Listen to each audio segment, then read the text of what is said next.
o Bitcoin, o conceito é interessante, tá? É um conceito interessante, uma moeda descentralizada que não, enfim, né? Só que ela é toda baseada na especulação, basicamente no uso da moeda em si, né? Então ela não é lastreada em alguma coisa real, né? Nem o dólar hoje é mais, na verdade. O dólar hoje é lastreado na capacidade dos credores de pagar suas dívidas em dólar, basicamente. É complicado, né? Então o Bitcoin ele acaba sendo, o seu lastro o seu uso, né? Basicamente, é o quanto que usa-se e a segurança que ele tem. A segurança não só da criptografia, mas também de não ser fatiado ali pelo governo, né? Tomar uma parte também. Então, só que eu acho que vai chegar uma hora, por conta da computação quântica, que vai, como diz o ex-jogador Denilson, vai moiar. Vai, se você pegar lá, trazendo um pouco do prático da vida, né? E vamos puxar lá um apocalipse, o que está escrito lá? Que vai chegar uma hora que simplesmente o dinheiro que as pessoas davam lá, suas riquezas, viraram nada. Aqueles que estavam vinculados à Grande Babilônia, né? Então, tudo que estava relacionado a esse sistema, que pode falar de juros, mas também pode estar falando disso, né, de uma especulação constante, é uma moeda totalmente valorizada por especulação também, né, não só pelo uso, mas pela especulação também, como enfim, tudo, né, na Bolsa de Valores tem esse lado.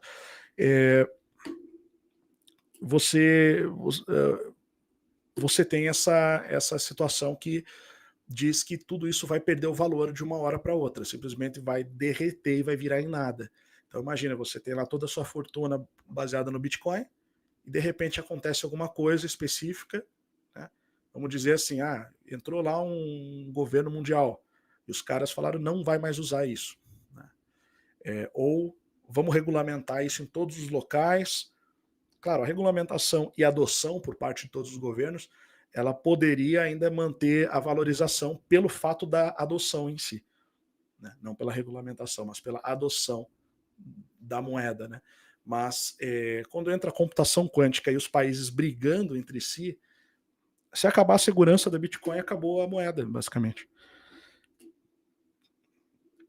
Porque ela tem uma criptografia baseada na blockchain, que é descentralizada e tal, né? Então isso acaba sendo uma segurança a mais. Mas quando a computação quântica tem uma capacidade absurda de processamento de dados. Então isso seria uma situação realmente que poderia vir, e todo mundo que é especialista em Bitcoin sabe disso.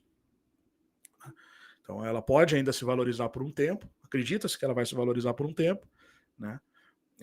Até com a entrada do Trump nos Estados Unidos, ela entrou numa alta, mas não se sabe até quando vai durar isso, né? Então, por enquanto como diz o pessoal, tá fofo, né? Tá fácil. Tá comprando ali, o dinheiro vai valorizando mais do que tudo, né? O investimento no Bitcoin é um investimento que tem que ser pensado mais a longo prazo, né? Não assim, não precisa ser tanto longo prazo, né? Mas o cara que ganhou dinheiro mesmo no Bitcoin, de modo geral, ele vai comprando um pouco por mês e não vende, né? E vai deixando. Aí o cara comprou lá quando valia 10 vezes menos que hoje e foi aumentando a sua quantidade de Bitcoin acumulado e hoje vale 10 vezes mais. Além dele ter acumulado, ele, né, tem esse fator aí. Então, é a melhor maneira, assim. Só que o problema você nunca sabe até quando vai durar, né? Essa é a situação. É isso que eu acho. Só não esquece de deixar aquele like, tá?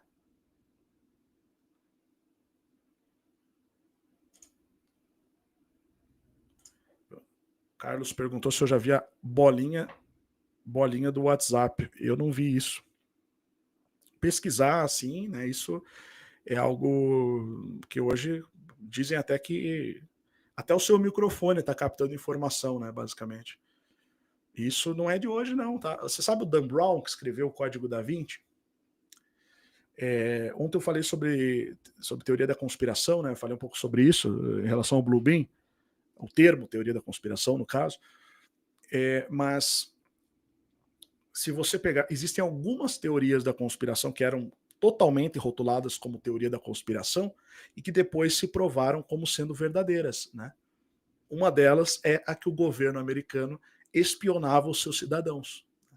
E você tem um livro do Dan Brown, aquele cara que escreveu o Código da Vinci, que é o primeiro livro dele. Tá? O primeiro livro chama-se Fortaleza Digital. No começo do livro, tá, eu li esse livro, está escrito o seguinte, é bem antes até, não, foi depois que ele, do Código da Vinci e tal, acabou aparecendo lá esse livro, eu li ele. Mas ele começa falando das tecnologias, essas tecnologias, esses supercomputadores que eles já tinham, ocupavam prédios inteiros, para ir captando toda a informação possível. Isso é coisa antiga, deixa eu ver de quando que é esse livro, tá? Fortaleza Digital, Dan Brown. Esse livro é de 1998, tá? Tem 26 anos. 1998. Tá? E o governo já tinha tecnologia para pesquisar, por exemplo, numa chamada telefônica, eles gravavam muitas chamadas telefônicas, todas que eles podiam, basicamente, e pegavam palavras-chave que eles queriam e conseguiam, o computador já tinha capacidade de gravar as palavras que eles queriam ali e armazenar. E o resto ia dispensando. Então eles tinham todo um banco de dados dos cidadãos, um controle absoluto. E isso depois veio à tona, né, posteriormente, a questão da espionagem, com o Edward Snowden, né, que todo aquele vazamento que teve. Mas o livro do Dan Brown, ele já fala bem no começo do livro que todas as tecnologias, o livro é uma ficção, mas ele fala que todas as tecnologias utilizadas naquela história de ficção existem de verdade, né? Então, basicamente são essas tecnologias que eu estou citando aqui. Ele começa falando da tecnologia que existe, né, basicamente.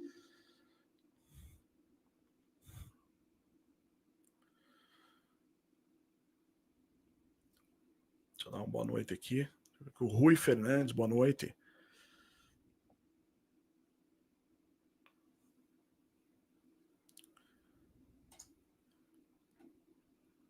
Os terraplanistas nos Estados Unidos estão brigando entre si, fazendo tudo para negar a viagem. Estão em pânico total.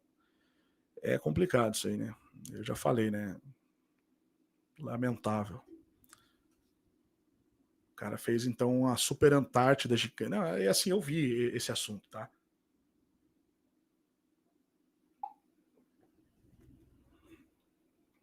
É assim, os caras levaram 10 câmeras. Tem vídeo do cara indo lá instalar a câmera, o cara pegando a câmera indo lá para trás da montanha, enquanto outra câmera filmava ele indo até além da montanha lá, basicamente, né? Mas, assim, eu não tô falando isso para dizer, assim, que ah, eu sou favorável a tudo que a ciência moderna diz. Não, mas assim, é claro que o Sol da Meia-Noite existe. Eu nunca neguei isso, na verdade. Eu sempre achei que o Sol da Meia-Noite existia. Sempre tive, assim, isso como um fato. Não tinha problema com isso, né, basicamente. Nem mesmo para questionar tudo o que está relacionado.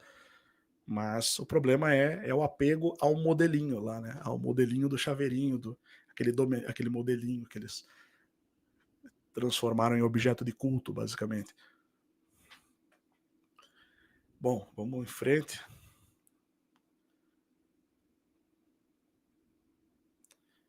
Perguntou se eu acredito que eles realmente viram o Sol 24 horas. Assim, eu não acredito. Com certeza eles viram o Sol 24 horas. Com certeza. Né? Tem de todos os ângulos, de todas as formas possíveis. São 10 câmeras ao mesmo tempo. Pega tudo, basicamente. Isso não quer dizer muita coisa. O problema é que aquela ideinha do solzinho girando ao redor da Terra, que aí o pessoal fica se achando que é a verdade, né? Aquilo lá é que cai por terra, na verdade. E eles não aceitam. Né? Porque, na verdade, a maioria ali não sabe fazer nada da vida fora isso. A vida do cara é isso, basicamente. Sem essa verdade, entre aspas, que ele é um dos detentores, o cara simplesmente não é nada. Não tem nada, ele não fez nada, não pesquisou nada, passou os últimos 10 anos falando disso. Né? E brigando na internet, fazendo isso. E esse é o problema. Tá entendendo? O cara, até aceitar isso, vai demorar um pouco. Então é o problema do movimento, né? Transformar isso no movimento, né? Quando ciência não é movimento, ciência é pesquisa, basicamente.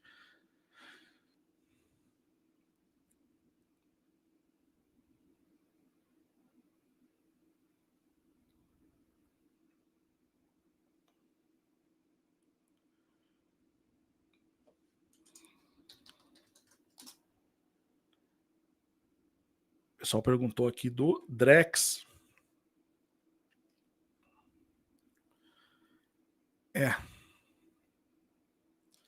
Banco Central, né? Basicamente é uma moeda do Banco Central, né? Então é complicado, né? A gente vai entrando num. Ao meu ver, essa questão do Drex, respondendo aqui a Edna, essa questão do Drex, ela é complicada porque ela vai entrar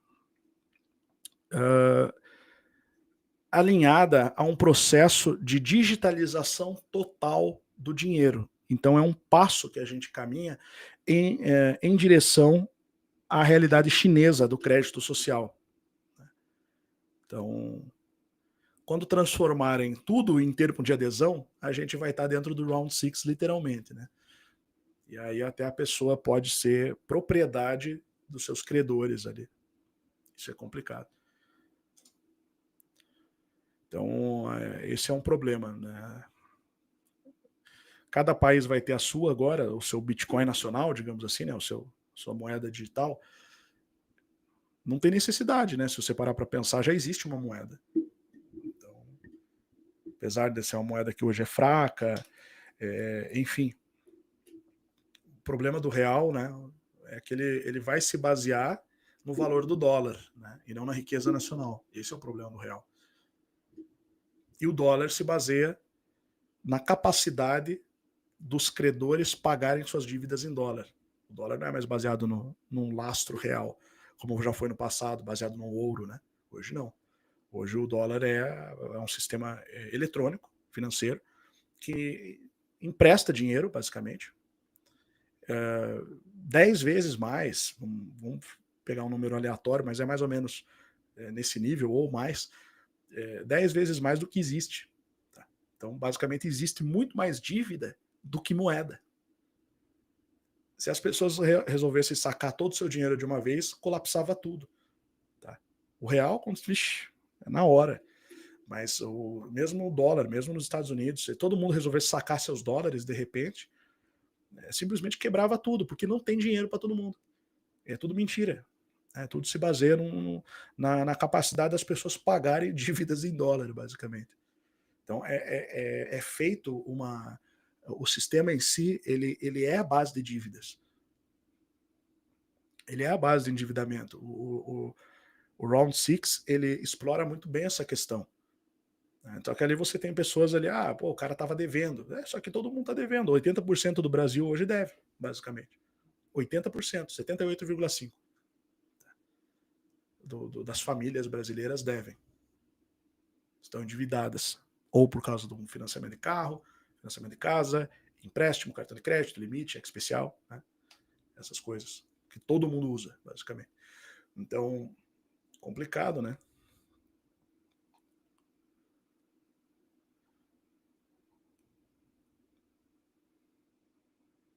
Por isso que é importante, tá? Eu tenho, assim, tenho tentado fazer esse trabalho há muito tempo relativo ao capitalismo reverso, né? Só que, assim, tem coisas que às vezes a gente idealiza, né, precisamente, e não consegue viver aquilo na sua plenitude. Por exemplo, eu acho muito interessante, ontem eu estava assistindo um vídeo do canal Sobrevivencialista, né, que trouxe ali